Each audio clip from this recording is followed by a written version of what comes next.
Vamos a iniciar con la presentación de María Pilar y a continuación pues pasaremos a la presentación que va a hacer la profesora Patricia Gerovici y después tendremos preguntas de ustedes en el público.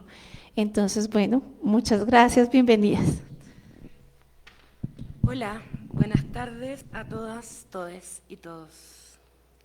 Bueno, en primer lugar me gustaría agradecer a la Universidad Nacional de Colombia por la invitación a participar en estas jornadas. Es un gran honor y responsabilidad para mí estar a cargo de la conferencia de apertura, con un tema que se discute desde los inicios del psicoanálisis y que hoy me propongo revisar junto a ustedes, ilustrar y problematizar la enseñanza del psicoanálisis en la universidad. Se está acoplando un micrófono. Ya. Hoy les voy a hablar sobre todo desde la práctica del psicoanálisis, de la docencia y la supervisión. He dedicado los últimos 16 años de mi carrera a enseñar en la universidad. Actualmente dirijo una clínica de atención psicológica gratuita que es campo clínico de la Universidad Andrés Bello en Chile, donde yo trabajo y donde estudiantes de psicología de último año comienzan a afinar su escucha clínica en la atención de sus primeros pacientes. En una carrera cuyo perfil de egreso incorpora el psicoanálisis como un eje central de su currículum. Y lo que deseo compartir con ustedes son mis propias interrogantes en diálogo con planteamientos de distintos autores para poder pensar una respuesta que no sea tibia ni acomodaticia. No todos quienes practicamos el psicoanálisis llegamos a nuestro oficio por el mismo camino. En mi caso, accedí a él por primera vez, significante psicoanálisis, a través de la universidad. No se escucha. Lo que pasa es que hay que apagar uno, porque... Acercar este y apagar el otro. ¿Se oye mejor este? Hay que apagar ese, porque si no se va a acoplar. Sí. ¿Ahí sí? ¿Ahí sí? Ahí sí. Ya. No todos quienes practicamos el psicoanálisis llegamos a nuestro oficio por el mismo camino. En mi caso, accedí a él a través de la universidad, impulsada principalmente por una transferencia hacia el psicoanálisis francés. Ciertamente, sus textos ejercían una captura imaginaria en mí, pero lo verdaderamente decisivo fue la transferencia hacia quienes acompañaron respetuosamente mis preguntas, aquellos maestros y maestras que me introdujeron a un tipo de trabajo particular de textos, que me escucharon y supervisaron en la escucha de mis pacientes y sobre todo que me transmitieron un cuidado profundo, un verdadero rigor respecto de la relación transferencial en la propia clínica, la necesidad ética del propio análisis, la supervisión y la formación constante. Luego, en el magíster o la maestría, como le dicen aquí, en París 7, tuve el privilegio de formarme con profesoras y profesores que además integraban la comunidad de mis profesores de Chile. En el doctorado en Chile y la pasantía en Francia, pude comenzar a formar parte de una comunidad con su respeto por el sujeto, una comunidad muy bien tratante al estudiante, al paciente, al profesor.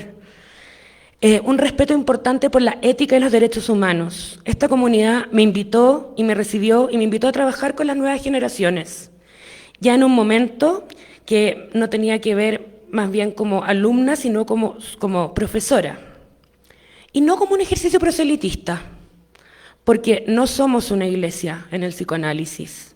Y eso es lo que hablaré ya en un momento, sino que como un ejercicio que intenta introducir en la formación de psicólogas y psicólogos una lógica que ojalá, en el mejor de los casos, despierte un deseo que haga girar un circuito personal. Hace 107 años, Freud escribe un texto llamado ¿Debe enseñarse el psicoanálisis en la universidad? No responde afirmativa ni negativamente, pero su postura es clara. La universidad solo puede beneficiarse con su incorporación. Esboza, además, algunas directrices para el campo teórico, para el campo de la investigación y para la formación en psiquiatría. Este texto de Freud es posterior al Congreso de Budapest de 1918, donde presenta la conferencia Nuevos Caminos de la Terapia Psicoanalítica, conferencia que sigue siendo fundamental para pensar dos dimensiones que a mi juicio no deberían disociarse: la enseñanza del psicoanálisis y su proyección social, su alcance más allá de las élites, en un contexto en ese momento de posguerra y empobrecimiento masivo. Lo que me interesa señalar es que estas dos dimensiones no son paralelas, sino que se implican. La pregunta por cómo se enseña psicoanálisis arrastra necesariamente la pregunta por qué tipo de saber se está transmitiendo y con qué horizonte. Porque enseñar psicoanálisis en la universidad no es formar analistas, pero tampoco es neutral respecto de la práctica. El estudiante que se ilustra en Freud, que comprende las condiciones que hicieron posible ese discurso, va a relacionarse de otro modo con la clínica, con la institución, con los sujetos que atiende. Y en ese sentido, la pregunta por la enseñanza no puede desligarse de la pregunta por a quiénes llega finalmente ese saber y en qué condiciones se ejerce. Freud lo intuye en 1918 y no lo resuelve. Me parece que esa incomodidad sigue siendo uno de los problemas más vivos que tenemos hoy.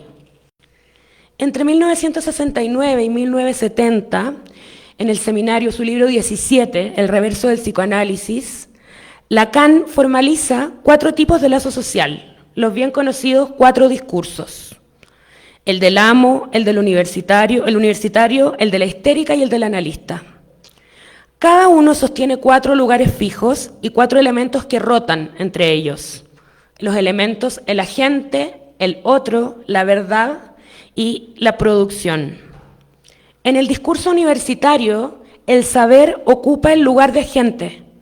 Se presenta como ya constituido, es lo que se sabe, ¿no? Como válido, como dado.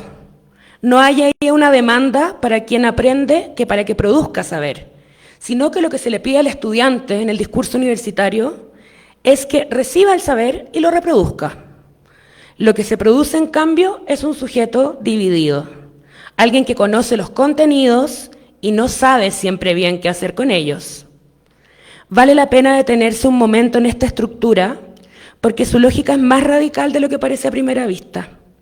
En el discurso universitario, lo que queda oculto en el lugar de la verdad es el significante amo.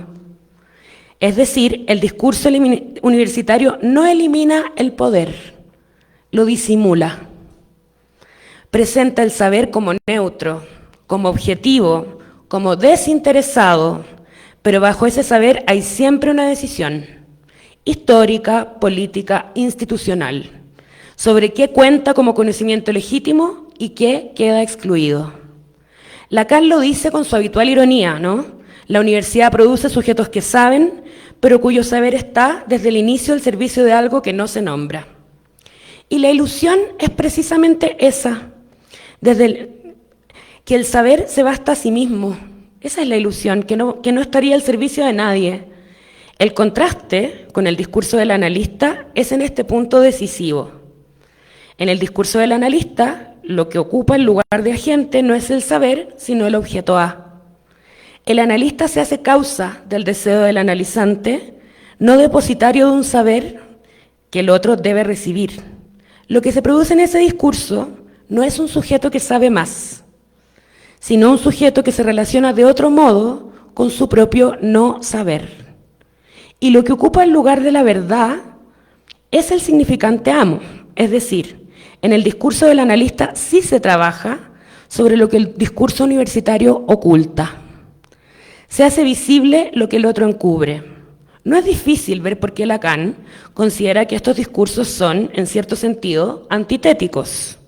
Y tampoco es difícil ver por qué la pregunta sobre cómo enseñar psicoanálisis es, en el fondo, la pregunta sobre cómo moverse entre estos dos discursos sin quedar aplastado por ninguno de ellos. Cualquier disciplina puede caer en la captura del discurso universitario, pero en psicoanálisis el problema se agrava, porque lo que está en su centro, el inconsciente, no es transmisible de esa manera. Lacan lo señala con ironía. El imperativo que sostiene a la ciencia es claro: sigue adelante, sigue sabiendo cada vez más.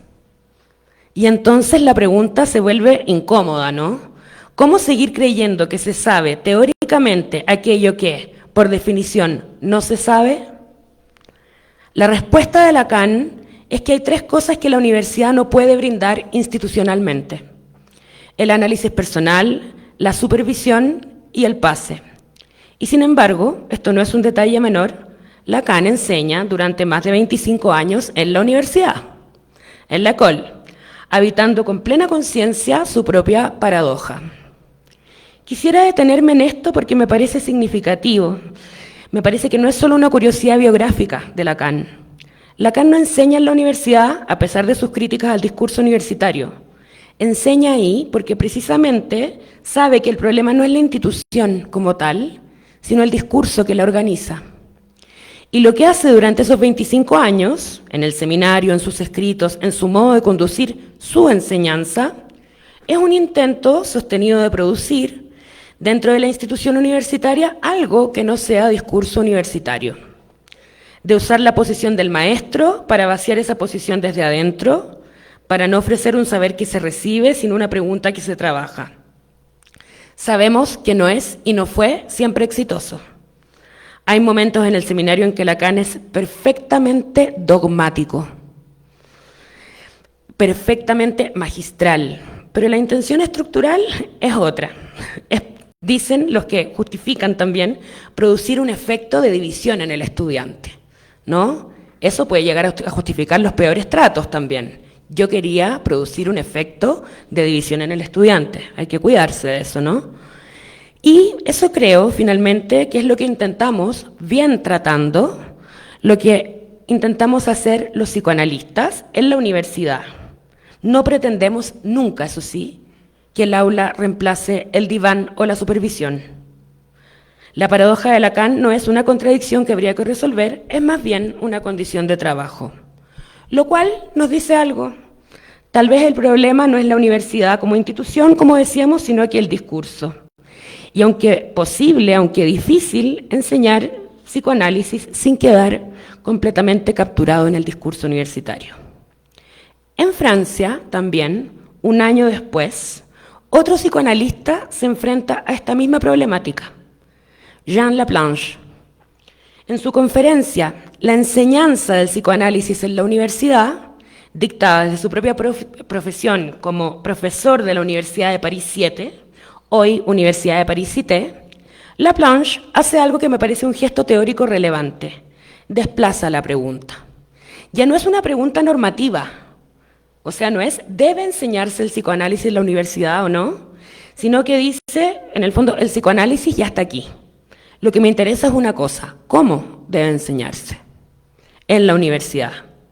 Y su respuesta es precisa, de manera rigurosa y crítica, sin convertirse en una escolástica, volviendo al texto freudiano como clave, a la vez teórica, histórica y filológica. No se trata de transmitir una doctrina, sino de enseñar a leer, a interrogar, a sostener la incomodidad de un texto que no cierra. Y la respuesta de Laplanche no es tranquilizadora. Él no cree que haya una solución institucional a este problema. Lo que propone es más exigente, que el profesor de psicoanálisis en la universidad asuma esa tensión como parte de su tarea, que no intente resolverla, sino trabajar desde ella, porque el saber psicoanalítico tiene una característica que lo distingue de casi cualquier otro saber universitario. Una parte de él solo puede producirse en transferencia, solo puede advenir cuando hay un sujeto que se compromete con su propio no saber. Esa parte no es formalizable en un programa, no es evaluable en un examen, no es acreditable en una unidad de valor, en una rúbrica. Y sin embargo, esa parte es justamente la que hace del psicoanálisis lo que es.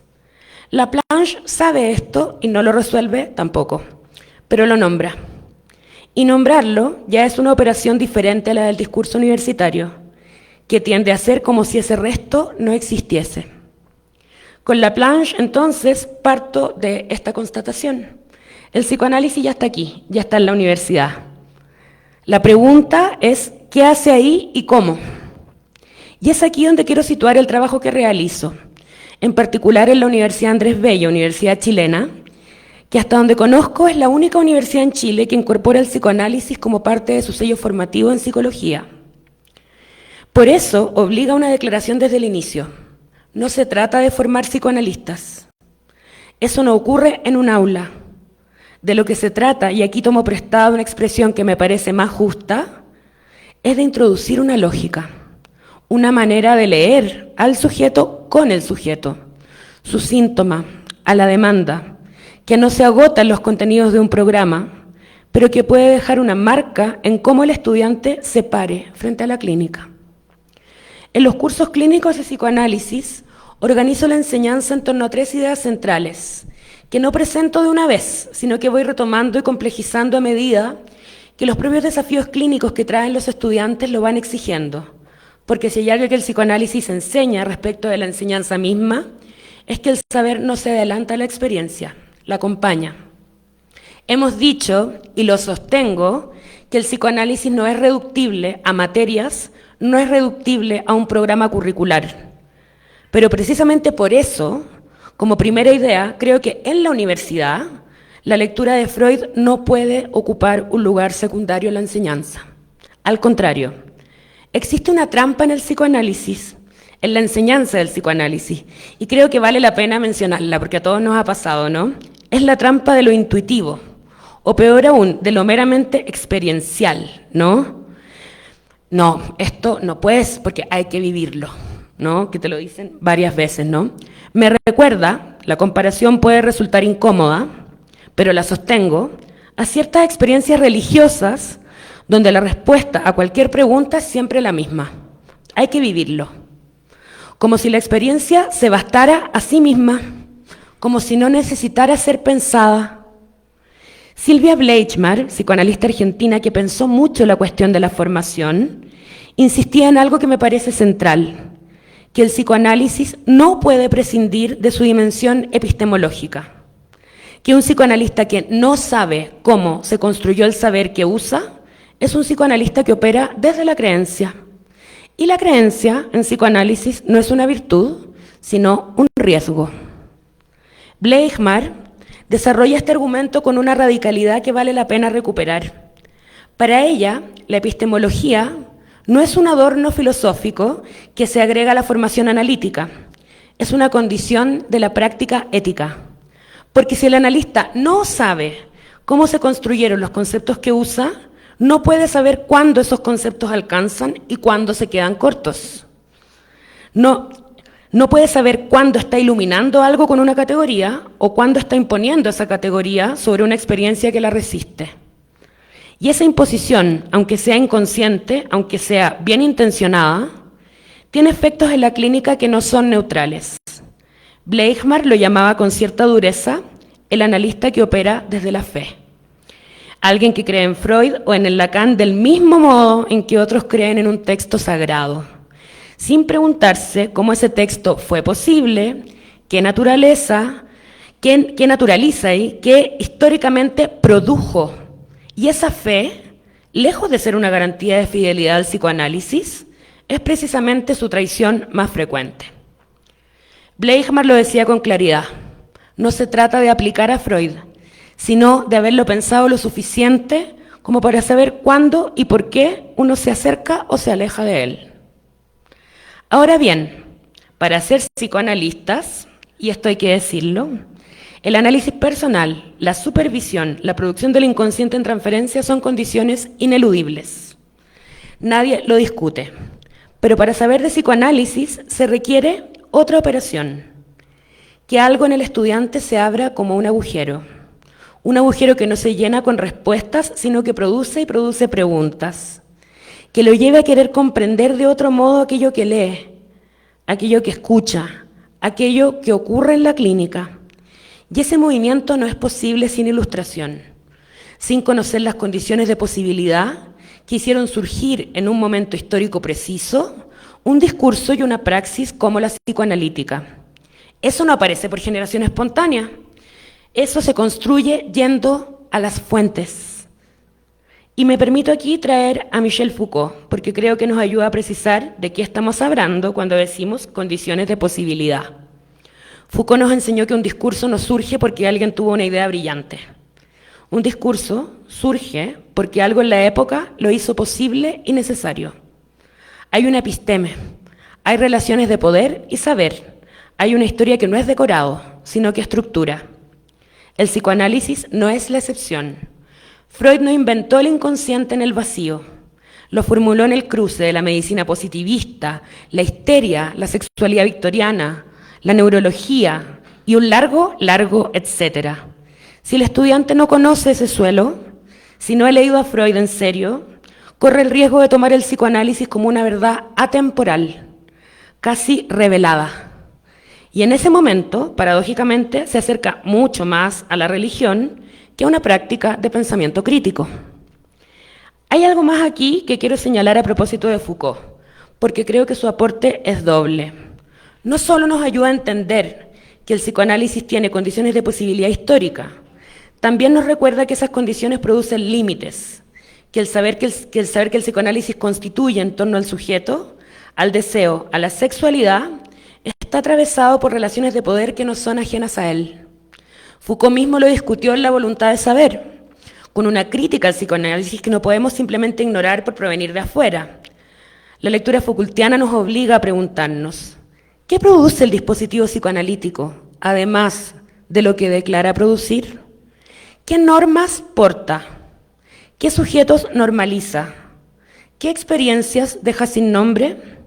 No traigo esto para socavar el psicoanálisis, sino para señalar que leerlo históricamente, tal como nos lo dice Laplanche, tal como lo practicó Bleichmar, implica también leerlo críticamente. Y eso es exactamente lo contrario de la escolástica. Leer a Freud no es un ritual de iniciación, es una operación epistémica. Es aprender a preguntarse, ¿cómo fue posible que él hubiera podido decir esto? ¿Cómo fue posible que esto se dijera? Y desde ahí también, ¿qué es lo que hoy en nuestra época nos resulta impensable decir? Quisiera retomar lo señalado sobre el pensamiento crítico y ponerlo en diálogo con algo que me parece una consecuencia necesaria. Lo que decíamos, ¿no? La enseñanza del psicoanálisis en la universidad no puede convertirse en un conjunto de contenidos que se reciben, se memorizan y se reproducen. Cada vez que inicio un curso, intento transmitir algo de lo que implica la operación de analizar. No hay cohorte de estudiantes que me conozca que no me haya escuchado decir que no todo cierra perfecto y que si eso ocurre hay que sospechar. Que lo que el psicoanálisis viene a hacer en la clínica es precisamente eso, análisis. Que la palabra análisis viene del verbo analiein, que es desatar completamente. Y que lisis, análisis, significa aflojar, soltar, disolver. Que analizar es, entonces, una operación sobre lo que se presenta como cerrado, como evidente, como ya sabido. Y esto tiene consecuencias para la enseñanza misma. Si enseñar psicoanálisis es introducir una lógica analítica y no transmitir una doctrina, entonces el aula no puede funcionar como un espacio de entrega de contenidos, sino como un espacio donde algo se desata, donde lo que el estudiante creía saber sobre el sufrimiento, sobre la clínica, sobre el sujeto, comienza a transformarse en una pregunta. Hay aquí una correspondencia que me parece importante señalar, aunque no deba absolutizarse, podríamos decir. Si el discurso universitario produce un sujeto dividido, alguien, como decíamos, que conoce los contenidos y no sabe qué hacer con ellos, lo que intentamos hacer en la enseñanza del psicoanálisis en la universidad aquí es algo cualitativamente diferente. No producir un sujeto que sabe más, sino que un sujeto que se pregunta de otro modo. Y eso implica asumir que el aula puede ser un lugar donde algo del orden del discurso del analista, no en toda su extensión, pero sí en su orientación pueda aparecer. Jamás porque el profesor sea el analista de sus estudiantes. Horroroso esos profesores que dan interpretaciones a sus estudiantes, ¿no? Eso sería una confusión de discursos que el psicoanálisis mismo ha pensado con mucho cuidado. Sino porque la posición desde la que se enseña puede orientarse menos hacia la transmisión de un saber constituido y más hacia la apertura de un campo de preguntas. Ese desplazamiento es pequeño en términos institucionales, pero enorme en términos de lo que produce. Esto me lleva a una concepción del aprendizaje que no puede ser abstracta ni descontextualizada. El conocimiento no se produce en el vacío, se produce situado, anclado en experiencias concretas, en problemas reales, en el encuentro con aquello que se resiste a la comprensión inmediata. Lo que en la literatura pedagógica se ha conceptualizado como aprendizaje situado parte precisamente de esta idea, que aprender no es recibir información, sino transformar la relación que uno tiene con el problema, con una práctica, con un campo. Y en psicoanálisis ese campo es singular, siempre en tensión con lo que los conceptos alcanzan o no a nombrar. Hay una dimensión de la obra freudiana que me parece indispensable para pensar un psicoanálisis situado: los textos antropológicos y sociológicos, tótem y tabú, el malestar en la cultura, el porvenir de una ilusión, psicología de las masas y análisis del yo. Textos que no son aplicaciones secundarias de la teoría, sino que parte constitutiva de ella, y que recuerdan algo que el aprendizaje situado exige como condición: que el sujeto que llega a la clínica no llega desde ningún lugar, llega desde una cultura, desde un contexto, desde una época. Freud escribe sobre la renuncia pulsional que exige la civilización, sobre los mecanismos de identificación que sostienen a las masas, sobre la ilusión como operación psíquica colectiva. Y uno lee estos textos hoy en un contexto de auge de liderazgos autoritarios, de muchas fragilidades también a veces institucionales, de malestar que no encuentra nombre, y encuentra no respuestas, sino instrumentos y claves de lectura. Categorías que permiten leer lo que ocurre sin reducirlo ni al individuo ni a la coyuntura. Quisiera detenerme brevemente en Psicología de las masas y análisis del yo, porque creo que es el texto freudiano que más directamente interpela a quien enseña. Freud lo describe ahí como la identificación con el líder produce y opera como sustituto del ideal del yo. La masa se constituye poniendo un mismo objeto en el lugar de su ideal, y como efecto de eso, sus miembros se identifican entre sí. Ahora bien, ese mecanismo no es ajeno ni a la institución analítica ni al aula. La transferencia con el maestro puede derivar exactamente en eso, en una identificación que cierra preguntas en lugar de abrirlas, que produce discípulos en lugar de pensadores. Freud lo temía al interior del movimiento analítico, Lacan también, aunque con resultados institucionales ambiguos. Y yo lo observo en el aula cuando un estudiante deja de interrogar el texto y comienza a repetirlo. Cuando el concepto deja de ser una herramienta y se convierte en una credencial, en una insignia. Yo sé esto, yo leí este seminario, yo voy por este otro y tengo este otro más también, ¿no? Y eso es tremendamente imaginario, ¿no? Leer Psicología de las masas en la formación de psicólogos no solo es leer un texto sobre fenómenos colectivos, es también leer un texto sobre los riesgos que corre cualquier transmisión cuando la transferencia no se trabaja. Si el aprendizaje situado implica que el conocimiento se produce en contacto con problemas reales, entonces estos textos son un recurso privilegiado, porque los problemas que piensan no han dejado de ser reales. Estos textos sociológicos y antropológicos es una maravilla, no envejecen, lo que es terrible también, ¿no? Porque están por encima un poco de la historia, no porque estén encima de la historia, sino porque piensan desde la historia. Y eso es precisamente lo que uno quiere transmitir un poco. Un psicoanálisis que niega su propia historia, que no se repliega sobre sí mismo, sino que es importante que nunca, o sea, es un psicoanálisis que niega su historia y que se repliega, es un psicoanálisis acrítico. Es un psicoanálisis que produce pequeños, voy a decirlo en un lenguaje muy moderno, minions, ¿no? Y no es lo que se busca producir, ¿no? Todo esto adquiere una densidad particular cuando comienzan los cursos clínicos, ¿no? En un primer momento, donde yo trabajamos casos, los leemos, los discutimos, los interrogamos. En un segundo momento, los estudiantes comienzan a ejercer la clínica desde el lugar ya de terapeutas, y es ahí donde se complica de un modo que no es casual la cosa. Empieza a forjarse lo que podemos llamar un problema imaginario. El fantasma de la evaluación se instala y se produce un efecto paradójico. El de, profesora, no quiero hacer nada mal, creo que cometí muchos errores. El deseo de no cometer ningún error en el mismo espacio donde el error es precisamente uno de los modos en que el inconsciente se manifiesta. Es el momento en que les recordamos a los estudiantes y con los estudiantes que el inconsciente no se produce en la intervención correcta.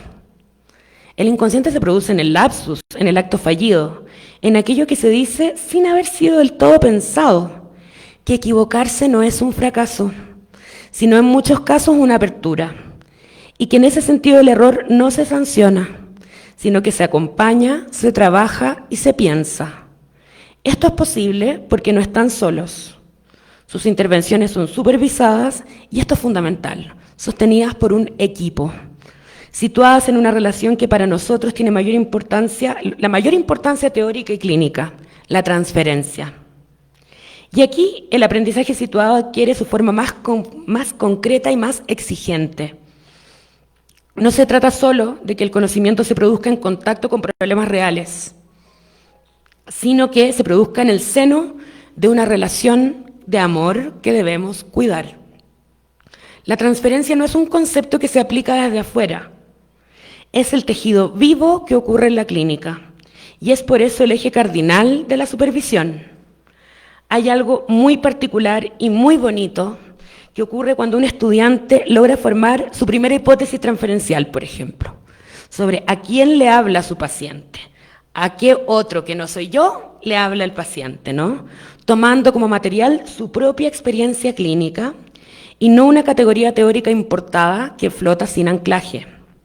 Ese momento, en términos del aprendizaje situado, es un momento de producción genuina de conocimiento. El conocimiento deja de ser una unidad de valor y se convierte en un instrumento de lectura. Es lo que Laplanche llamaba la exigencia de una traductibilidad del saber analítico, que los conceptos no operen como dogmas, sino como herramientas que el clínico debe poder reapropiarse críticamente en cada situación singular. Vale la pena precisar qué implica esa traductibilidad en términos concretos de la formación. Laplanche no está pidiendo que el estudiante improvise sobre los conceptos, ni que los reemplace por sus intuiciones, jamás. Está pidiendo algo más difícil, que haya trabajado lo suficiente como para poder decir en un momento dado, esto que le pasa a mi paciente se parece a lo que Freud llamó tal cosa, pero no del todo. Que haya en el clínico una apropiación que no es repetición, sino relación viva con el concepto. Y eso solo ocurre cuando el concepto fue aprendido en situación, cuando el estudiante pudo verlo funcionar, cuando pudo verlo fallar, pudo preguntarse por qué falla. La traductibilidad no se enseña directamente, sino que es el efecto de una enseñanza que no clausura, sino que abre, que no garantiza, sino que interroga. Y es también el momento en que toda la enseñanza ética que intentamos transmitir, cuando llegan los primeros pacientes, al menos los años anteriores, se hace carne, ¿no? Recordamos que los ideales del terapeuta no deben anteponerse jamás a los del paciente. Que uno llega a esa escena clínica para ser ingresado en una economía psíquica particular, la del sujeto que consulta, con su historia, con su cultura, con su modo de producir síntomas. Bleichmar insistía en que el analista que no comprende la construcción epistemológica de su propio saber tiende a operar desde sus creencias. Y eso en la clínica tiene un nombre. Llámenlo como quieran llamarlo. Yo lo llamo la propia transferencia, otros lo llaman contratransferencia, ¿no? Pero contratransferencia no elaborada, no analizada.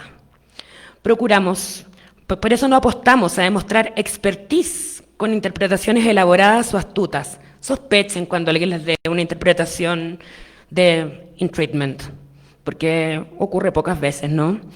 Es importante ver que nosotros procuramos escuchar, interrogar, interpretar con pertinencia cultural, con respeto, haciéndonos cargo de nuestras propias transferencias, porque la ética analítica no comienza cuando el paciente entra al consultorio, comienza en la formación, comienza en la supervisión, comienza en el buen trato, comienza en el no querer imponerte por sobre tu estudiante, en la disposición de ser interrogado por lo que uno no sabe. Y precisamente en este punto es donde quisiera ir terminando e introducir una tensión que no podemos evitar porque forma parte del mismo problema que venimos pensando. La del psicoanálisis como institución. No me refiero aquí a la institución universitaria que ya hemos abordado, sino a algo que le es más propio y que paradójicamente puede convertirse en su mayor obstáculo. la institución analítica misma. Hay una pregunta que Freud no llegó a resolver y que Lacan heredó con todas sus consecuencias, que es la de cómo organizar la transmisión del psicoanálisis sin que esa organización produzca exactamente lo contrario de lo que el psicoanálisis se propone. ¿Cómo constituir una comunidad de práctica sin que esa comunidad derive en una iglesia? La palabra no es casual ni gratuita. El propio Freud la usó con alarma cuando advirtió los riesgos de la idealización y de la obediencia acrítica en el interior del movimiento psicoanalítico. Y es aquí cuando la crítica que Deleuze y Guattari dirigen al psicoanálisis, una crítica que no debemos desestimar, adquiere toda su pertinencia pedagógica. Cuando en el Anti-Edipo denuncian lo que llaman la función sacerdotal del analista, no están haciendo una caricatura. Están señalando esa tendencia estructural que emerge cuando el saber analítico se organiza en torno a un centro de interpretación autorizado, cuando el inconsciente deja de ser un campo de producción y experimentación y se convierte en un texto que solo el iniciado sabe leer correctamente. La crítica no es al psicoanálisis como tal, sino a su captura institucional cuando está mal llevada, ¿no? A ese momento en que la transmisión de una lógica se transforma en la reproducción de una ortodoxia. Es importante notar que esta crítica de Deleuze y Guattari no viene de afuera del problema que venimos pensando, viene de adentro, porque lo que el Anti-Edipo denuncia como función sacerdotal es, en términos de Lacan, exactamente la captura por el discurso universitario que hemos descrito antes. Un saber que se presenta como ya constituido, que produce como efecto un sujeto que recibe e interpreta según el código establecido y que oculta en su verdad la relación al poder que organiza esa interpretación. En ese sentido, Deleuze y Guattari y Lacan, desde posiciones muy diferentes, están señalando el mismo peligro desde ángulos distintos. Lo que Lacan llama discurso universitario y lo que Deleuze y Guattari llaman función sacerdotal nombran variantes del mismo problema: la captura del deseo por una estructura que se presenta como neutra o puramente técnica. Y lo que en ambas perspectivas exigen, aunque de maneras diferentes, es una práctica que no clausure, sino que deje abierta la pregunta, que produzca en el sujeto que aprende o que es analizado algo del orden del movimiento y no de la fijación. Esto tiene un correlato clínico y pedagógico que me parece urgente nombrar. En el trabajo cotidiano con estudiantes que se inician en la clínica, observo con frecuencia un momento que podría llamarse la tentación de buscar un modelo a toda costa, ¿no? La búsqueda a veces desesperada de un protocolo para todo, de una respuesta correcta, de un saber que diga con certeza qué hacer en un momento problemático o amenazante en una sesión. Esta búsqueda tiene que ver con la angustia que genera asumir la responsabilidad de acompañar el sufrimiento de otro, pero en sí es reveladora de algo que la formación debe poder trabajar. Y aquí la distinción que Deleuze y Guattari establecen entre el mapa y el calco resulta conceptualmente precisa. El calco reproduce una estructura dada. Proyecta sobre lo nuevo el esquema de lo ya conocido. El mapa, en cambio, es siempre una construcción situacional abierta a modificaciones, orientada no hacia la confirmación de lo que ya se sabe, sino hacia el encuentro con aquello que todavía no tiene nombre. El calco en la formación clínica tiene una forma muy reconocible.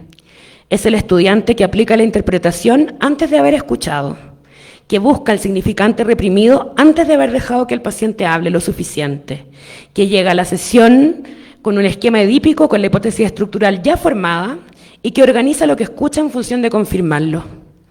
Hay algo comprensible en ese movimiento, es la respuesta defensiva ante la angustia de no saber. Pero es también precisamente el movimiento que el psicoanálisis exige suspender. Freud lo llamaba atención flotante, no saber todavía a dónde va la escucha, no fijar el sentido antes de tiempo. Eso no se aprende leyendo sobre la atención flotante, se aprende siendo expuesto a situaciones donde el calco no funciona, donde el esquema no alcanza, donde el paciente dice algo que no estaba previsto en ningún manual. Y para que ese aprendizaje ocurra, la supervisión tiene que ser el espacio donde el calco se pueda nombrar sin ser sancionado, donde el estudiante pueda decir, apliqué el esquema y no funcionó. y donde esa frase sea el inicio de un trabajo y no el registro de un fracaso.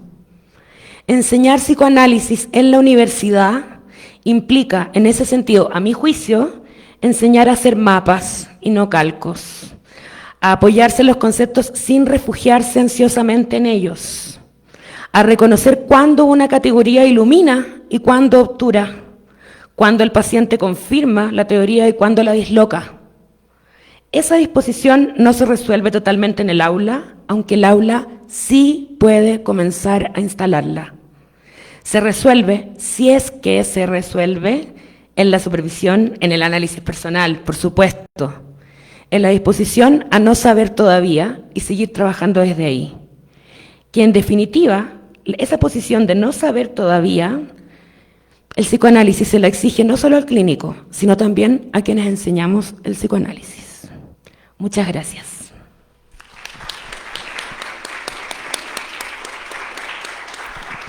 Muchísimas gracias, Pilar, por tus palabras, por todos esos aportes y por compartir con nosotros ese recorrido que tuvo en tu práctica y en todo lo que has trabajado tanto académicamente como profesora, pues nos compartes. Bueno, entonces a continuación vamos a tener la intervención de la profesora Patricia Gerovici y al final pues podrán hacer ustedes las preguntas a las dos profesoras. Espérate un segundo, te paso. Creo que voy a moverlo hasta acá.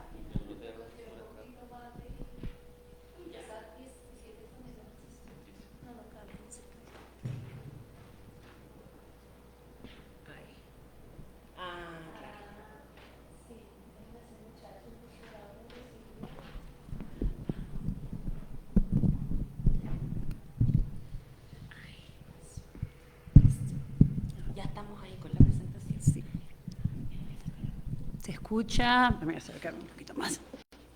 ¿Se escucha? Buenas tardes. Buenas tardes a todas, todos, todes. Es un placer enorme para mí poder estar aquí. Muchísimas gracias por la invitación, por la oportunidad de poder conversar con ustedes. La idea es de poder establecer un diálogo y compartir esta mesa aquí con Pilar.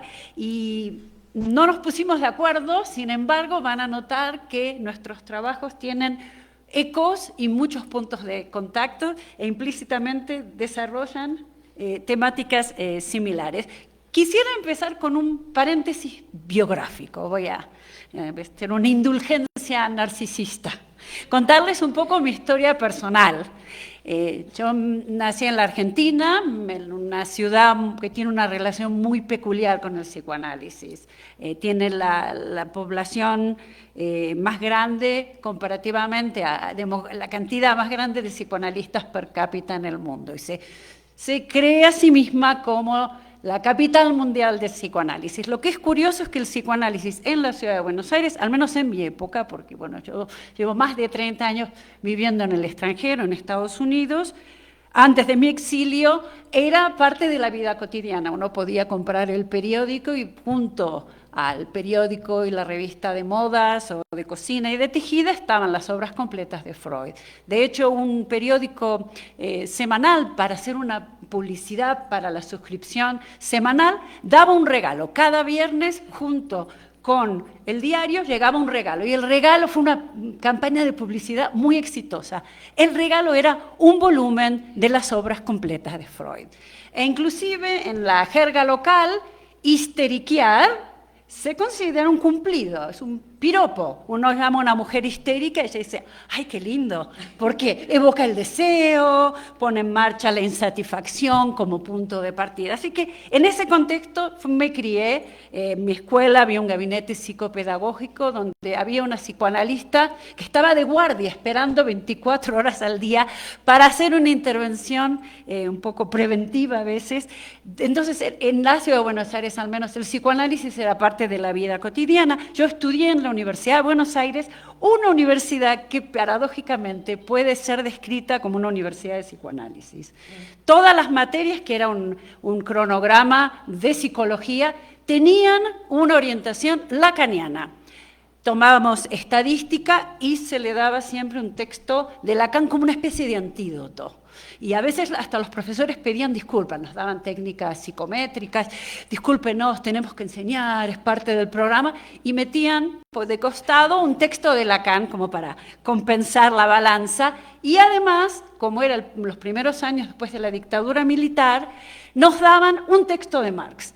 Lo malo fue que los profesores no se pusieron de acuerdo y nos hacían leer en todas las materias los dos mismos textos, como los acuerdo de memoria, el fetichismo de la mercancía y la crítica, la introducción a la crítica de la economía política. Así que éramos mini marxistas expertos en dos textos, pero muy versados en psicoanálisis y en Lacan. Con ese antecedente fui a vivir a Estados Unidos, habiendo tenido, además de mi formación académica de 5 años de estudios graduados en psicología, que en realidad era psicoanálisis, una red paralela de grupos de estudio, donde todos los estudiantes teníamos 1, 2, 3, hasta a veces 4 o 5 grupos de estudio, nos reuníamos semanalmente con un psicoanalista con el cual teníamos una transferencia de trabajo y leíamos Freud, Lacan y textos también en filosofía, en temas que pudieran contribuir a la formación psicoanalítica. Avanzo en mi biografía personal, soy parte de un programa en la Universidad de Pensilvania, en la ciudad de Filadelfia, que permite a los estudiantes que están los primeros 4 años de universidad en el college declarar una orientación, no es una concentración mayor, sino menor en psicoanálisis. Y ha sido un programa bastante exitoso que lo enseñan psicoanalistas y profesores que trabajan en diálogo con psicoanálisis, antropólogos, gente que trabaja en literatura. De ahí paso a otro modelo de transmisión, que es en Nueva York un grupo de psicoanalistas que tratamos de tener, para evitar los problemas de psicología de las masas y análisis del yo, tener un grupo sin líder, acefálico, descabezado. Y quien quisiera proponer actividades, se hacían actividades de transmisión, de formación, y funcionó durante de 4 a 6 años de una manera muy anárquica, y logró sobrevivir. Y todavía mantiene ciertos ecos de ese trabajo en línea, pero no nos reunimos en persona. Más recientemente, di el último semestre una clase en el Departamento de Filosofía en la New School en Nueva York, invitada como psicoanalista en un lugar académico. Lo triste es que la New School está ahora en crisis, probablemente cierre la apertura que tenía académica. Es muy terrible porque es una universidad que ha sido fundada por miembros de la Escuela de Frankfurt, refugiados políticos que huían del nazismo, y está por motivos puramente financieros a punto de desaparecer. Pero, digamos, las cosas se destruyen y nuevas cosas emergen. Soy parte de un grupo en Nueva York llamado Pulsión, un instituto de formación psicoanalítica que recoge un poco esa crisis. Tenemos la crisis en la cultura en este momento y tenemos otro tipo de refugiados, que es gente que viene en general habiendo tenido ya una carrera previa, una experiencia de vida, artistas, escritores, psicólogos, gente que trabaja como terapeutas y quieren tener una formación en psicoanálisis. Algunos ya tienen la posibilidad de trabajar clínicamente y otros necesitan tener esta formación que el Estado de Nueva York requiere de 4 años de formación y, como mencionaba Pilar, es un instituto de formación en psicoanálisis y cuyo eje central es la supervisión. Se trabaja, por supuesto, las personas que quieren convertirse en psicoanalistas tienen que tener el propio análisis, la experiencia. Cuando hablaba de experiencia religiosa, yo pensaba en una experiencia quizás erótica. Se habla de la erótica del psicoanálisis. Al sexo hay que tenerlo para saber de qué se trata, por más que lo describamos, lo veamos. Hay algo de la experiencia que rebasa las palabras, que las excede. Algo del psicoanálisis, de la erótica del psicoanálisis está por ahí. Y, bueno, de ahí, fin de mi paréntesis biográfico, voy a tomar un tema que mencionó Pilar, la incomodidad. La incomodidad. Y esta charla que voy a compartir con ustedes parte de una incomodidad y que eje de toda buena pregunta teórica. La incomodidad, que en este caso es la siguiente: ¿qué significa enseñar? No en el sentido técnico, pedagógico, sino en el sentido más profundo de transmitir algo. ¿Qué ocurre en el encuentro entre quien enseña y quien aprende? Para explorar esta pregunta, tomo como partido una frase que Freud escribió al final de su vida, como al pasar, y que sin embargo podría condensar todo un programa de pensamiento. Les comparto aquí para guiarlos sí, la del mapa de las sesiones. Mapa, tú decías escribir mapas, no calcos, sino mapas. Así que bueno, ahí está mi mapa sin el GPS del teléfono. Porque ahora parece que nos perdemos en todas las ciudades. Había una época que uno miraba en el mapa y después a veces se perdía productivamente, ya no nos podemos perder. Me refiero aquí a cuando Freud habla de 3 profesiones imposibles. Nos vamos a adentrar luego en más detalle qué simplifica enseñar el psicoanálisis, o mejor dicho, enseñar psicoanalíticamente. Y aquí voy a hacer una distinción entre lo que propone Lacan al principio del texto L'Étourdi, entre el decir y lo dicho. En la tercera parte de la charla voy a examinar una distinción que tomo prestada de la filosofía y que considero no solamente útil, sino fundamental, la diferencia entre la política y lo político. Y la cuarta parte está dedicada a una viñeta clínica que nos permite ver cómo estas ideas operan en la práctica analítica concreta. La quinta va a abordar rápidamente, porque ya les conté de Argentina y el psicoanálisis, y un caso ejemplar, y concluiremos con una reflexión sobre lo que el psicoanálisis puede y no puede hacer frente a los políticos. Manos a la obra, aquí vamos. Primer punto. Empecemos por el principio, es decir, por Freud. Y vamos a hablar de la aporía en el corazón de las vocaciones. En un texto del año 1937, Análisis terminable e interminable, Freud hace una afirmación que seguramente han escuchado. Hay 3 profesiones que él califica de imposibles: psicoanalizar, educar y gobernar. Esta es una de las frases freudianas que se citan, que han hecho mucho eco, que parecieran que uno las entiende, que son transparentes. Sin embargo, creo que hay que detenerse en ellas porque contienen algo inquietante. ¿Qué quiere decir exactamente que estas profesiones son imposibles? No quiere decir que no puedan ejercerse. Obviamente, se ejercen. Hay gente que hace psicoanálisis, estamos en una universidad y hay gente que se coloca en posiciones de gobierno. Tampoco quiere decir que fracasen siempre, aunque algunas veces lo hagan. Quiero decir algo más radical, que estas actividades están habitadas por una imposibilidad estructural que forma parte de su misma naturaleza. En términos lacanianos podríamos decir que estas profesiones tocan el registro de lo que Lacan llama lo real, ese nudo que no puede ser simbolizado del todo, de lo que no cede completamente ante la palabra o la técnica. Y es precisamente por eso que desafían cualquier noción convencional de logro. ¿Cuándo podemos decidir que hemos terminado de analizar completamente a alguien?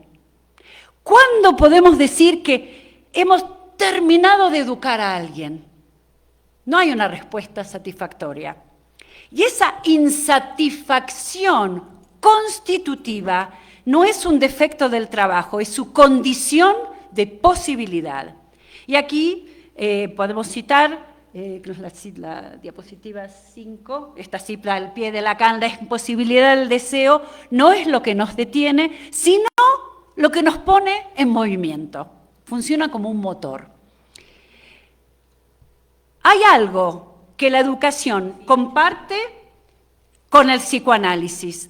Ambos nos llevan al encuentro con algo que Lacan llamó la castración, que no quiere decir con cortar una parte del cuerpo que no existe, que algunos tienen y otros no tienen, o que ni siquiera existe.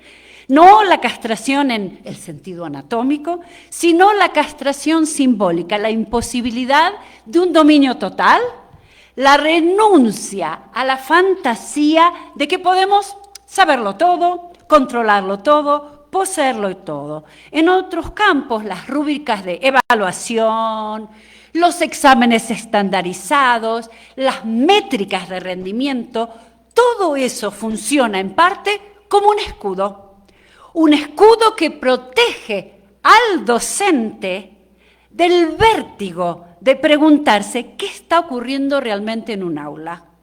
En la universidad y especialmente en la enseñanza de las humanidades, ese escudo se adelgaza un poco, la imposibilidad se vuelve más visible. Y esto, paradójicamente, es algo muy positivo. El psicoanálisis nos ayuda a dejar de protestar contra lo que no tenemos, contra lo que nadie puede tener o ser, contra la ilusión de dominio, Pilar nos dio ejemplos maravillosos, y a evitar la falta de otra manera. Por eso creo que intentar es intentar enseñar. Puede ser en sí mismo una preparación para convertirse en psicoanalista y viceversa. Vamos a la diapositiva C, vamos ahora a una pregunta práctica. ¿Qué significa enseñar psicoanalíticamente?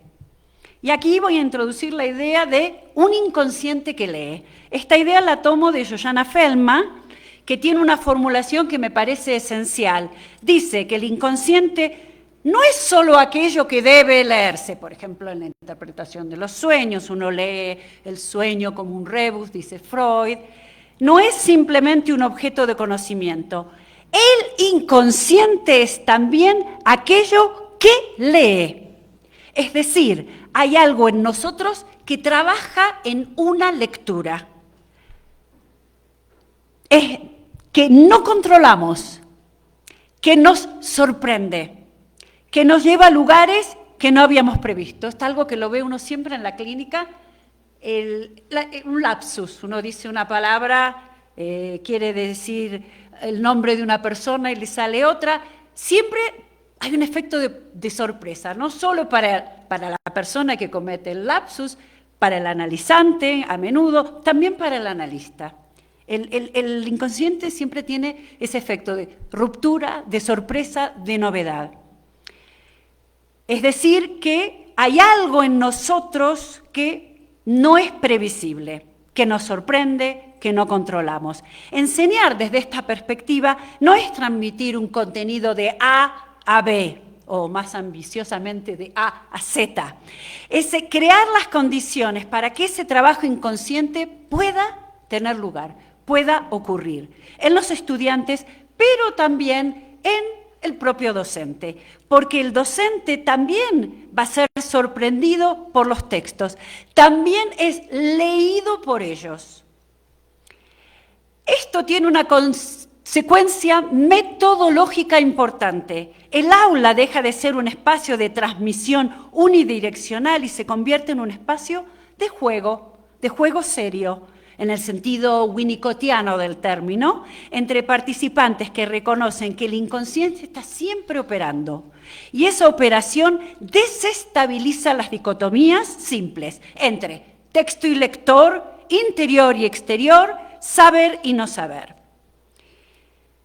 Lacan va a introducir, vamos a Lacan hace una distinción entre lo dicho, la enunciación y el enunciado, es decir, el contenido explícito del enunciado y el decir, el acto de enunciar, el acto de hablar. Esta distinción, que en la clínica es fundamental, tiene también consecuencias pedagógicas profundas. En la pedagogía convencional prestamos atención clásicamente a lo dicho, al texto, a qué nos dice el texto. qué dice el estudiante sobre el texto, pero si enseñamos psicoanalíticamente empezamos a prestar atención al decir. ¿Cómo habla ese estudiante? ¿Qué dice en su hablar? ¿A quién se dirige? ¿Qué queda fuera de lo que se puede decir? Del mismo modo, junto al diván, el analista no escucha tanto el contenido de lo que dice el analizante, aunque por supuesto el analista está escuchando, está muy atento, sino también presta atención a los contornos, a lo que podemos llamar los restos inútiles, los matices, las muletillas del habla, los tropiezos al hablar, un estornudo, una carraspera, las cosas que en el habla habitual las evitamos, inclusive cuando se hace una transcripción de un texto, queda borrado para hacer un texto más limpio, más lineal. En psicoanálisis lo que es productivo son esos espacios de titubeo, más que las grandes, bellas frases, a pesar de que los analizantes a veces quieren ser buenos analizantes y vienen con perfectas asociaciones ensayadas en el café antes de entrar a la sesión. Yo tengo analizantes muy obedientes. Los analistas, claro, también, sí, por supuesto. Ahí está el correlato, es la pareja ideal. El analizante que tiene la sesión prefabricada y el analista que tiene ya las interpretaciones listas para usar y que es como jugar a las cartas, y están las cartas, están marcadas. La idea es que hay un elemento de lo inesperado, de la sorpresa y de la creatividad, algo de la invención, que es lo que lleva al psicoanalista y al psicoanálisis y al analizante, por sobre todo, a buen puerto. Vamos entonces a concluir esta sección con el hecho de que al hablar de los tropiezos del hablar, la intervención del analista es no para transmitir un saber, a lo que refería Pilar, sino para producir, mediante el acto de hablar, un desplazamiento, una torsión, una apertura. Entonces, no es la transmisión de un saber, sino es un corte, una escansión. En el aula, esto también puede pasar, puede traducirse como una atención diferente, no solo a lo que un estudiante pueda entender, comprender, aportar, sino a cómo habita un texto, a qué le hace el texto, a dónde este texto lo lleva sin que quizás el estudiante todavía lo sepa. La próxima. Esta orientación me llevó a transformar la práctica evaluativa. Hace algunos años, al replantear mis propias prácticas evaluativas, empecé a pedirles a los estudiantes que trataran de producir, y esto ahora con la inteligencia artificial es muy complicado, porque la idea es que produzcan una escritura personal que de alguna manera lleve lo único y lo singular de la firma. La firma de cada uno que nos identifica como representándonos solamente a nosotros y a ninguna otra persona, es una idea similar, que produzcan una escritura personal, no en el sentido confesional, terapéutico, sino en el sentido de dar forma a la vida como fenómeno textual, tratar la propia experiencia como algo que puede ser leído, que tiene una lógica que sorprende. La idea no era documentar la respuesta de un estudiante a un texto, sino ayudarlo a articular la estructura de su relación con ese texto, y por extensión con su propia subjetividad. Permítame entonces darles un ejemplo concreto.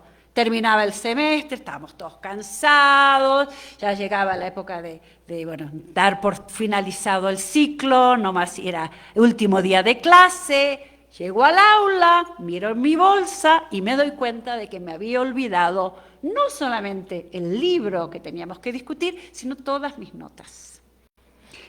Se imagina el momento de pánico y decidí entonces que este accidente no podía ser accidental, que hay algo banal, olvidos le pasan a todos. Sin embargo, en vez de disimularlo o tratar de improvisar con otro material, decidí ofrecerme como conejita de indias a mis estudiantes y decirles, bueno, aquí tienen una parapraxis como un dato clínico y trabajamos en esa última clase del semestre ¿qué podía decir mi olvido en el contexto del curso? Era un curso sobre identidad y psicoanálisis en el departamento de filosofía.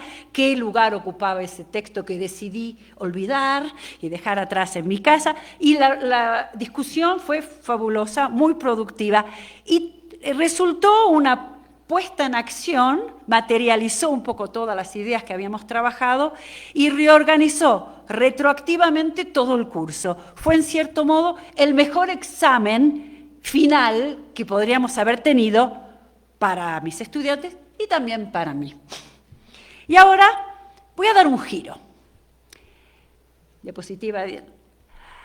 Quizás les parezca un poco brusco este giro, porque sin embargo, creo que es un giro coherente hacia la dimensión política del psicoanálisis, porque, como afirma Paulo Freire, la pedagogía no es neutral, es un acto político esencial y el psicoanálisis ofrece herramientas críticas para comprenderlo, ya que ambos campos intervienen en la constitución del sujeto y su relación con la cultura. Primera distinción, esta distinción entre lo político y la política la tomo prestada de la tradición francesa Jean-Luc Nancy, Paul Ricoeur, Claude Lefort, que distinguen entre política y lo político. La política, la politique en francés, se refiere al ámbito de los partidos, los conflictos específicos, las posiciones concretas. Es decir, por ejemplo, en Estados Unidos, ¿puedo tomar como paciente a un defensor de Trump furibundo que quiere deshacerse de todos los inmigrantes? Esos son políticas, la política. Lo político, lo que llaman le politique, se refiere a algo más profundo, estructural. Las condiciones que estructuran nuestras relaciones, el espacio simbólico en que la legitimidad del poder está siempre en disputa. Nancy advertía que cuando decimos todo es político, el término corre el riesgo de perder significado, se vuelve totalitario, absorbe todas las esferas de la vida. Lefort va más lejos, dice que lo político es un espacio simbólico que debe permanecer vacío, es un lugar abierto a la contestación. Esta distinción es crucial porque permite situar al psicoanálisis de una manera más precisa. El psicoanálisis no es apolítico, lo mencionó Pilar. Sin embargo, en Estados Unidos hay una gran tradición que el psicoanálisis, para ser neutral, no solo es apolítico, sino que está fuera de la historia. Una ilusión, como muchas, todos podemos vivir de ilusiones, pero que ha causado mucho daño. Pero tampoco el psicoanálisis es programáticamente político en el sentido de que les decía antes, la política, de que ciertos pacientes no vamos a tratar, o sí, voy a darles un ejemplo de esta encrucijada, a ver qué pensamientos les surge. El psicoanálisis se ocupa de lo político, tal como emerge en la estructura de la subjetividad y en el vínculo social. Y aquí pasamos a la diapositiva, gracias. Uno de los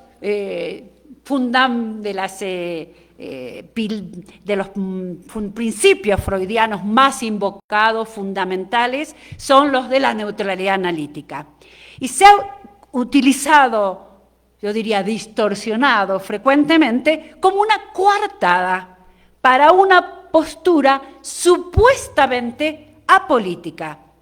Porque se trata de una ficción. La práctica clínica nunca es apolítica. La raza, la clase, el género, las condiciones de acceso al psicoanálisis. ¿Quién puede permitirse pagar un análisis? ¿Quién está autorizado a convertirse en analista? ¿Cómo la blancura ha estructurado históricamente las instituciones psicoanalíticas? Todo esto emerge con insistencia en el trabajo analítico. Estas realidades no llegan desde fuera del consultorio, dan forma al inconsciente mismo y al campo transferencial en el que se desarrolla un análisis. El reto, entonces, no es convertir al psicoanálisis en activismo. Eso sería sustituir una ilusión por otra, ni replegarse tras la ficción de la neutralidad. El reto es preguntarse qué tipo de política practica el psicoanálisis, a menudo sin reconocerlo. Y aquí vengo de una cita de un texto que estábamos revisando, es una de coautoría con Jamieson Webster, donde trabajamos justamente el tema del psicoanálisis y lo político. Y trabajamos con casos analíticos que están atravesados por la dimensión política, y algunos son casos que se han discutido por diferentes autores sin darle demasiada atención a esta dimensión política que con una lectura atenta es muy evidente. Y de ahí viene esta cita: el psicoanálisis interviene no contra la política, sino contra la ilusión de que la política puede resolver lo que pertenece al deseo. Aquí pasamos a una intervención política que hace Freud hacia el final de su vida, un compromiso audaz de Freud con lo político, con P mayúscula, y es un texto. Pilar mencionaba se llama Los textos culturales de Freud, y el que faltaba en esa lista maravillosa que nos compartió es Moisés y el monoteísmo. Para mí este es un texto muy importante que escribe en su exilio. No nos olvidemos que Freud muere como un refugiado político indocumentado, y que se salva de ir a la cámara de gas gracias a la benevolencia de Marie Bonaparte. En sus últimos meses de vida escribe este texto extraño, polémico, lleno de especulaciones que él mismo reconoce como tales, pero es un gesto extraordinario. Al argumentar que Moisés era egipcio y no judío, y que el monoteísmo fue una importación del culto de Atón, Freud buscaba desarticular la política de nociones identitarias, y respondía también a ciertas ideas nazis que circulaban respecto a cierta herencia racial. Si no hay un origen puro, si toda identidad está atravesada por la alteridad, entonces los discursos de pureza racial quedan sin fundamento. Hay también en este texto una advertencia de validez general. Cualquier grupo que se declare elegido por la divinidad se coloca en una posición peligrosa, porque todos los demás se van a volver contra él. Es una advertencia sobre los riesgos de las políticas identitarias tout court, directo. Y hay un rechazo implícito de cualquier identificación con un origen puro, ya sea la lengua nativa, la religión o el territorio. Jacques Derrida lo formuló de una manera sucinta y magistral. Cito: solo tengo una lengua y debo añadir, no es la mía. Fin de la cita. Freud, que hablaba 8 lenguajes, dominaba muy bien el inglés, el francés, español, griego, latín, elige el alemán como su lengua de cultura, una lengua que era suya, pero que no le pertenecía del todo. Esta posición de extrañeza interior es, en cierto modo, la posición de todo analista. Pasemos entonces a qué pasa con una posición alienada del analista en la clínica. Y es el caso Carlos, que es la clínica terror de Estado, terrorismo de Estado, el otro. Voy rápido a la viñeta clínica, no para ilustrar una tesis, es un caso problemático que me deja con muchas preguntas y me gustaría que ustedes las retomen. La idea es que abramos preguntas, no que las cerremos. Se trata de un analizante, un hombre argentino de unos 50 y tantos años, en el momento de su consulta, quien en su juventud había ocupado un cargo de poder relativamente limitado, sin embargo, que ejerció una violencia horrenda durante la dictadura militar argentina y había participado en actos de tortura protegidos por el Estado. En el momento del análisis vivía exiliado en los Estados Unidos, donde enseñaba literatura latinoamericana en una pequeña universidad liberal. La ironía era evidente, porque su trabajo académico se centraba precisamente en las secuelas literarias del terrorismo de Estado. Escribía sobre Ricardo Piglia, Luisa Valenzuela, Manuel Puig, escritores que durante la dictadura habían sido considerados subversivos y que habían tenido que exiliarse y demás. En su lectura crítica de esa ficción exploraba la misma zona oscura en la que décadas antes había sido un participante activo. Consultó con un único problema. No tenía culpa por estos actos, tenía terror, pero terror a ser descubierto. Vivía en el terror constante de que su secreto saliera a la luz. Tenía miedo que en alguna clase se hiciera una pregunta, que hubiese un encuentro fortuito, que en alguna conferencia alguien se pusiera a atar cabos. Vamos a llamarlo Carlos. Había crecido con una madre cuya ley maternal había sido absoluta, arbitraria, moralizante hasta lo absurdo. La ley paterna estaba ausente, no existía. Tenía un padre que era errático, itinerante, que podía pasar de un hotel de gran lujo a alquilar una pequeña habitación en una pensión, sin transiciones en estos vaivenes entre el gran lujo y la pobreza. Voy a mencionar el terror, este afecto peculiar que la psicoanalista francesa Geneviève Morel señala. Tiene una característica muy especial.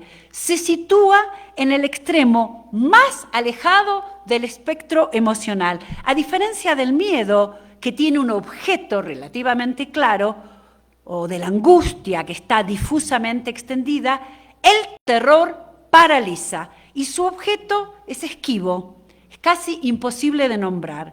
Carlos no tenía arrepentimiento, no cuestionaba aquello que había hecho.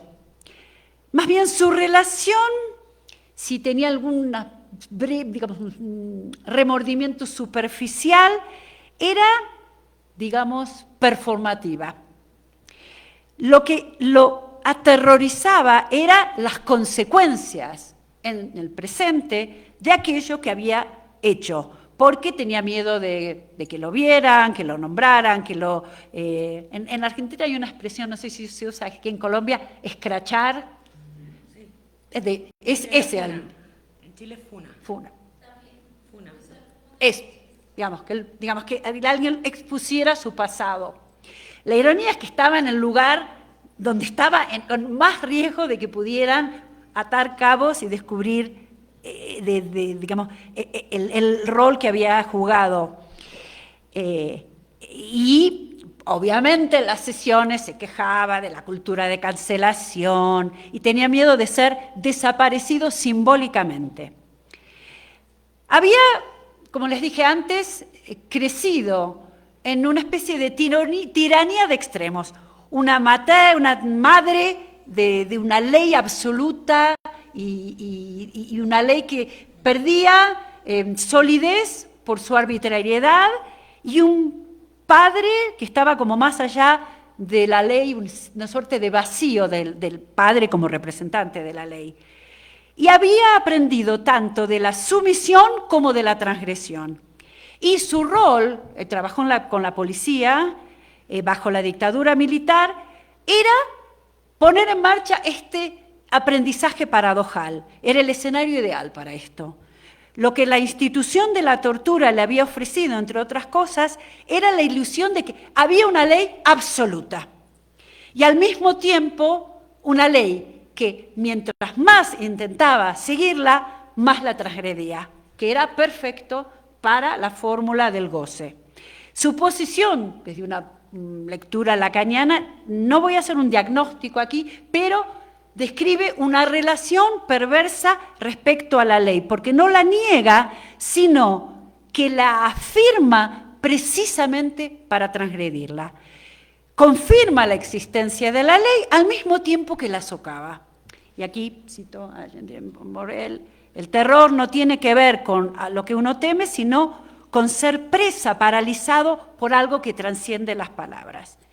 En el análisis de Carlos, me encontré en una posición, la incomodidad, incómoda me parece que es una palabra que se queda corta, llamémoslo incomodidad, porque traté de sostener ese lugar. Esta incomodidad es complicada porque tenemos transferencia, tenemos contratransferencia, y es difícil mantener el deseo de analista trabajando con un sujeto de estas características. Mi posición era, por decirlo levemente, escéptica. Me sentía muy insegura de cómo proceder y muy incómoda muchas veces, de una situación de desagrado, cuando, y no pasó muchas veces, pero en algunas ocasiones, volvió a escenas gráficas de tortura con una actitud bastante impune. Pero algo cambió. El hecho de hablar, la cura por la palabra, tiene efectos que, como dije antes, siempre son sorprendentes. El terror a ser descubierto que lo acosaba día y noche se fue limitando, fue diluyéndose y empezó otra preocupación a acosarlo. La figura del otro, no ya como un perseguidor externo, los que lo podían denunciar si lo encontraban, sino como algo internalizado, un lugar desde donde los síntomas hablan. Este lugar del otro es interesante porque Freud, cuando, por ejemplo, decide darle un nombre al inconsciente, ya desde textos muy tempranos, por ejemplo, en el texto del proyecto sobre una psicología científica, el otro, el gran otro, el extraño, aparece como el constitutivo para la identidad. Luego, también tempranamente, le escribe a Fliess, me refiero a la carta 52, donde dice que hay un otro siempre en los síntomas, siempre los síntomas se dirigen a alguien, a otra persona, y no cualquier otro, sino, como lo dice Freud, un otro prehistórico e inolvidable, a quien ningún otro posterior va a igualar. La fascinación de Carlos con la literatura funcionaba de esta manera contradictoria. Por un lado, era un intento de apropiarse del discurso de la ley, dominando su propio lenguaje, convertirse en un experto en la misma literatura que nombraba y condenaba sus crímenes. Por otro, ese trabajo confrontaba con un límite real, el punto donde su goce no podía ser domesticado. El análisis terminó antes de que terminara. Carlos anunció una sesión y dijo, había leído un poco de Lacan, entonces anuncia, que hablamos de esto de las sesiones ensayadas o ya preparadas, había atravesado su fantasía, me dijo, y ya estaba listo para enfrentarse, cito, al desierto de lo real sin máscaras. Creo que también había leído a Zizek. 2 años después volvió, quedaban cabos sueltos, pero en ese momento yo decidí que mi castración tenía límite y lo referí a una colega con la que sé que sigue trabajando y de manera productiva. Alguien que no tiene la misma relación biográfica, es alguien que no es de Argentina, es una psicoanalista muy alerta políticamente, pero que no tiene este pasado en común con Carlos. El caso de Carlos nos lleva a la Argentina. No voy a entrar en los detalles, lo único que me gustaría mencionar de paso es que el psicoanálisis lacaniano en Argentina sobrevivió, se desarrolló durante la dictadura militar. Había muchos freudio-marxistas que se tuvieron que escapar al exilio, y los que quedó este espacio vacío y floreció, y la dictadura militar no impidió el desarrollo psicoanalítico. Para mí esto es una paradoja inquietante. Alguien como Elizabeth Roudinesco va a decir, no puede haber psicoanálisis en situaciones que no sean democráticas. Aparentemente el ejemplo de Argentina sería una contradicción de esta hipótesis. Sabemos que en Argentina el nombre de Lacan es tan famoso como Messi, y ¿no se acuerdan? El Papa Francisco comentó que había hecho su psicoanálisis, lo cual confirma una cosa, que es argentino. Y sin embargo, la dictadura militar no fue muy generosa con los psicoanalistas. Hubo muchos psicoanalistas que fueron secuestrados, torturados, asesinados. La mayoría de los desaparecidos universitarios estaban en la Facultad de Psicología. Y era muy claro que para la dictadura militar Freud era un enemigo. No estoy de acuerdo, por ejemplo, con la postura de Mariano Plotkin, que dice en el libro, que es un libro muy interesante y que lo recomiendo, Freud en las Pampas, que en Argentina el psicoanálisis reemplazó a la política. Creo que esa tesis limita la dimensión política del lacanismo. Voy a no entrar en los detalles, simplemente mencionar que este exilio forzado de muchos psicoanalistas, por otro lado, tuvo el efecto paradojal de difundir el psicoanálisis en otras geografías, como fue el exilio de Néstor Brownstein, Diana Rabinovich en Venezuela, Néstor Brownstein en México, y muchos psicoanalistas argentinos tuvieron que exiliarse en los países de Latinoamérica que los acogieron, y la teoría lacaniana empezó a circular, pero creo que en el caso de Argentina, y ahí es mi desacuerdo con Plotkin, es una forma de repensar la ley y de lidiar con la castración y con la verdad subjetiva en una situación. Por eso creo que en este momento en Estados Unidos hay un resurgimiento del psicoanálisis increíble, porque están tan mal las cosas. Y lo vemos con el ejemplo, decimos, gobernar es imposible, dice Freud. El ejemplo de Estados Unidos, claro que gobernar es imposible o es una tarea de locos, literalmente. Y hay una gran demanda de psicoanálisis y hay una gran difusión de un psicoanálisis con un abordaje político. Y es el psicoanálisis que está primando.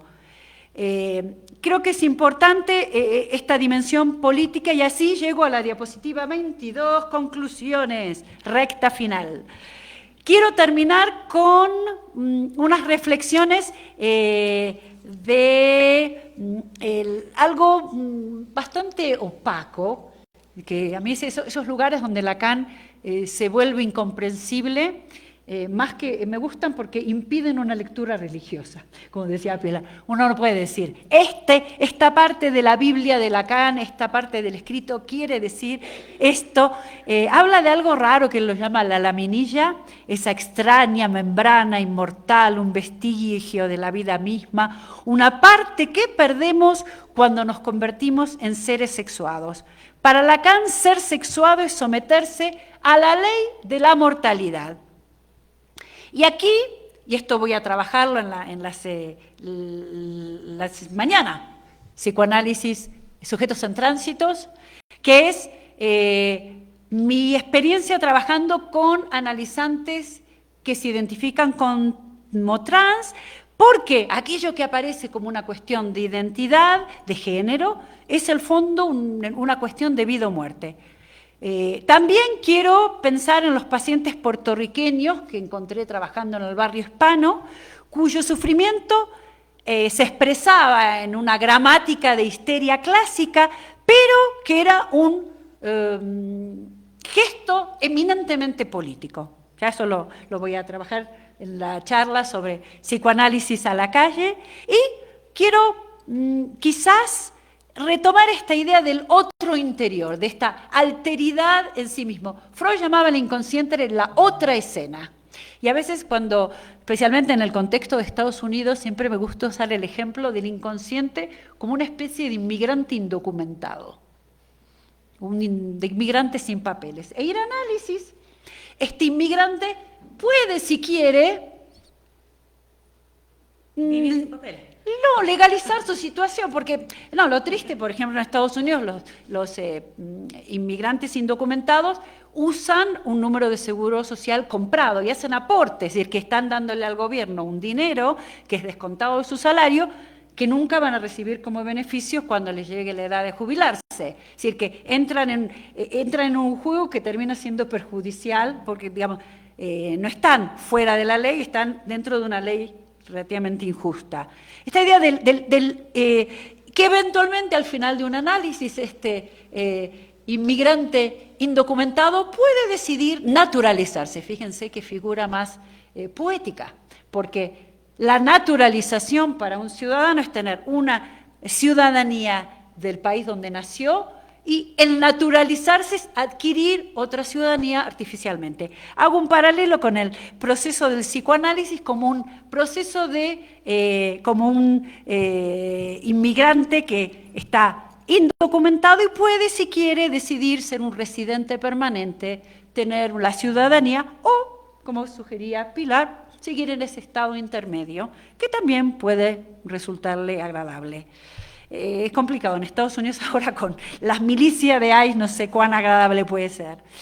Vamos a quedarnos con este resto irrepresentable. Y aquí les menciono de paso algo que me parece que es siempre esta otredad, este exceso. El psicoanálisis no... si hay algo con lo que el psicoanálisis lidia, se habla mucho de la falta, pero también es una falta productiva que a veces, paradójicamente, tiene que ver con el exceso. Y generalmente estos excesos que rompen los binarismos tienden a ser reprimidos. Por ejemplo, la figura de Lilith, la primera mujer expulsada del Edén por negarse a someterse, o el tercer sexo perdido en el simposio de Platón, cuando se hablaba de los seres andróginos, había un tercer sexo que no se habla. Ahí se apuntan todos estos elementos a algo que es reprimido en la constitución del sujeto sexuado, que regresa, que insiste, que no cesa de no escribirse. Y el psicoanálisis va a trabajar con este resto excesivo, no para resolverlo, sino para sostenerlo, para hacerlo productivo. Caso por caso, sin programa, sin ideología. Y aquí la cita de Lacan: el inconsciente es el discurso del otro, no es un inconsciente colectivo, sino una estructura compartida a través de la cual cada sujeto articula su historia singular. Pilar mencionó la historia y escuchaba los ecos entre nuestras charlas. Y ahí voy a concluir tratando de precisar lo que el psicoanálisis puede y no puede hacer frente a lo político. No puede ofrecer un programa político, no puede decirnos por quién votar. Y aquí hago una referencia. Ha habido un grupo de psicoanálisis en París cuyo presidente le dijo a sus miembros: si ustedes no votan por tal candidato, no pueden seguir siendo miembros de este grupo psicoanalítico. Le veo a Pilar abrir los ojos. Es un horror, son cosas que han pasado. Que dice muchas cosas de ese estilo, que les dice muchas cosas de ese estilo a ellos mismos. Claro. Sí, alguien que va en esa línea dictatorial, monárquica.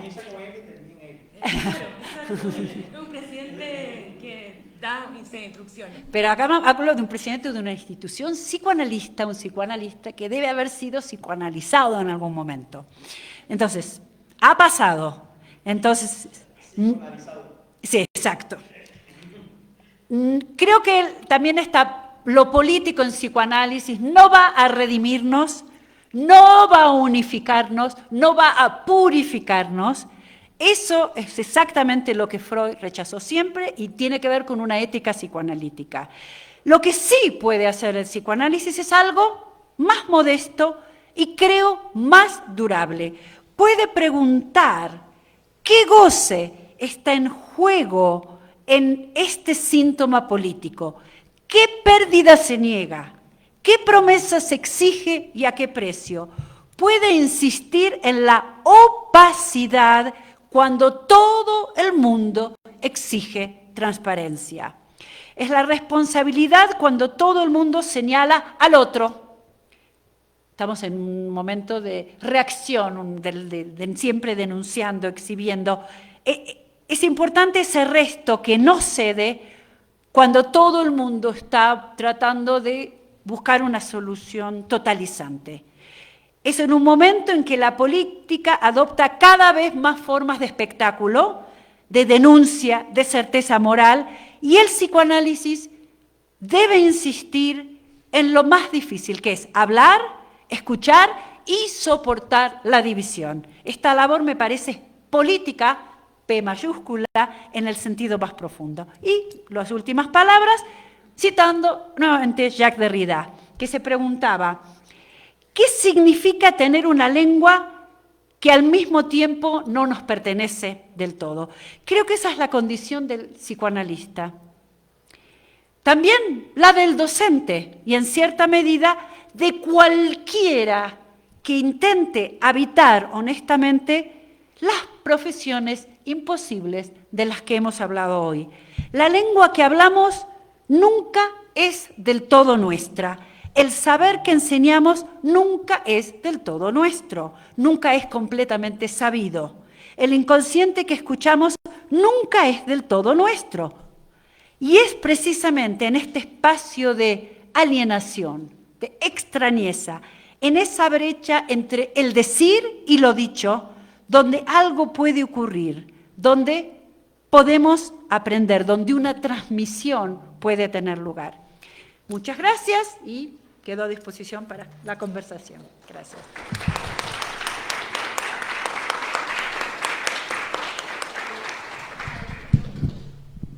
Bueno, entonces ahora tenemos, muchísimas gracias Patricia por tu presentación maravillosa, además que nos invita a que vengan durante toda la semana a todas las demás conferencias que vamos a tener. Entonces, bueno, Jairo, tú tienes una pregunta. Yo les voy a invitar, como solo tenemos este micrófono, a que no seamos perezosos y bajen y nos cuenten aquí. Hola, gracias por las presentaciones. Estaba pensando, sobre todo con lo que acaba de decir Patricia,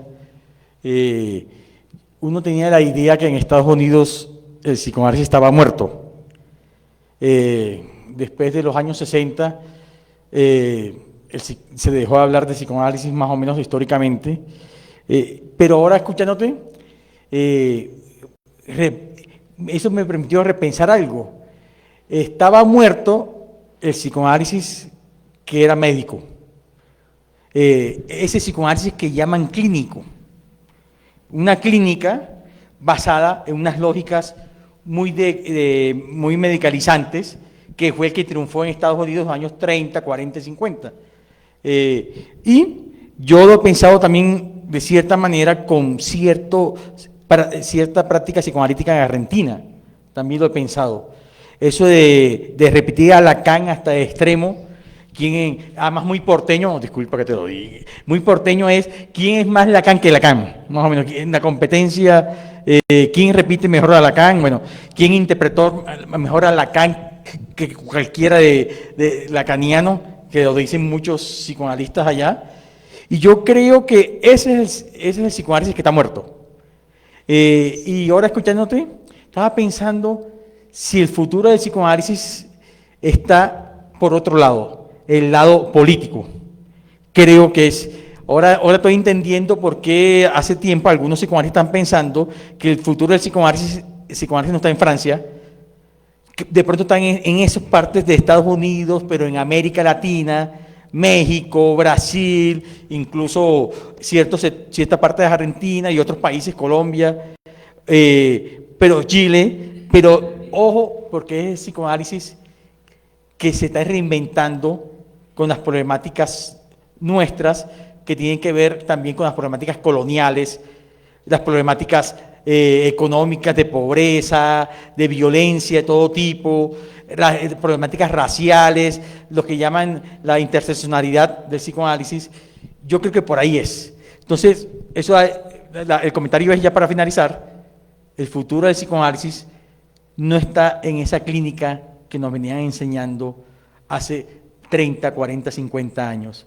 La praxis psicoanalítica en estos contextos latinoamericanos tiene un porvenir porque precisamente toma los temas de lo político.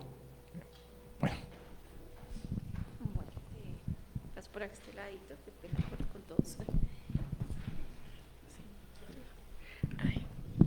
Gracias por la pregunta. Me trajo un recuerdo cuando yo me fui de Argentina en el año 1989 y mis amigos psicoanalistas me dijeron exactamente esa frase. Oh, te vas a Estados Unidos, ahí el psicoanálisis está muerto, lo enterraron.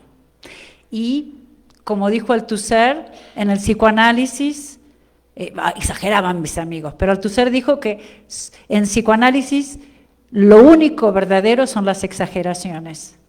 Y estamos viendo exactamente lo que tú dices, un resurgimiento del psicoanálisis, pero que es un psicoanálisis diferente del psicoanálisis, donde la adaptación del psicoanálisis en Estados Unidos fue un cálculo muy sórdido.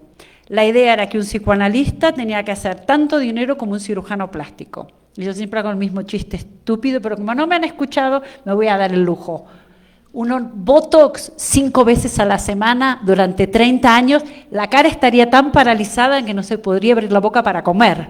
Pero sí se puede estar en psicoanálisis durante 30 años, 5 veces a la semana, pagándole tanto como a un cirujano plástico. Ese cálculo sórdido americanizó al psicoanálisis, pero eliminó el inconsciente. Porque aquí mi apuesta es que el inconsciente siempre es político. Y que no solo se medicalizó la práctica del psicoanálisis, sino que se lo adaptó y que comparativamente, por eso la popularidad de técnicas cognitivas, para cambiar la conducta, los conductistas tenían herramientas mucho más eficaces. La terapia cognitiva cambia comportamientos, al menos en apariencia, tiene un efecto quizás de placebo, pero más agradable que un psicoanálisis. El psicoanálisis, y en eso a mí me gustó estar en Estados Unidos, porque creo que siempre tiene que ocupar un lugar a contrapelo. Por eso introducía la figura del otro. Es como la piedra en el zapato cuando uno va caminando. Cuando uno le deja de doler el pie, las cosas no andan bien. Freud planteaba que para que hubiera psicoanálisis tenía que haber resistencia y transferencia. Cuando en 1909